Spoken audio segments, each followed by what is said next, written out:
الله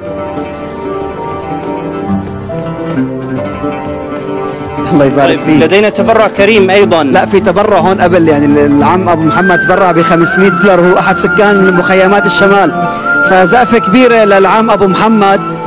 هذا بدل على انه يعني اهلنا بالمخيمات رغم ما عانوا الا انهم مصرين يثبتونا انهم ما بس صبروا، انهم راح يكونوا شركاء باعمار سوريا باذن الله تعالى.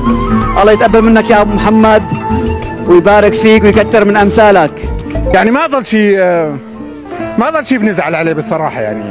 يعني نحن اللي غالي علينا جبناه معنا، كرامتنا وعرضنا وديننا، تركنا له اللي غالي عليه من ابواب وشبابيك وحجر وكدر وشجر، خليه يقلع ويخرب على كيف. ومين ما يقول لك منعاني، لا، حتى اذا صار معنا نحن بدنا نصبر. يعني اللي صبر نصف ربع قرن نصبر نصف ربع قرن اخر. ما في عنا مشكله، بس انه ما نعود نركع لهالمجرم ابن هالمجرم.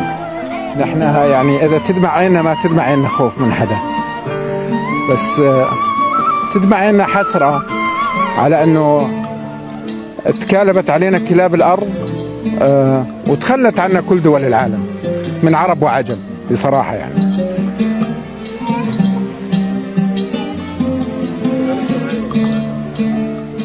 بدنا نكسر عينه مهما كان فيته.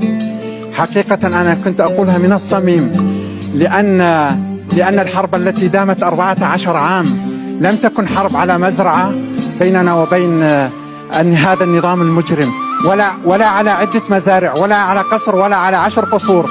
لو كانت على ذلك لأعطيناه 10 قصور و10 مزارع، ووفرنا على أنفسنا 1.5 مليون شهيد وتدمير عدة مدن.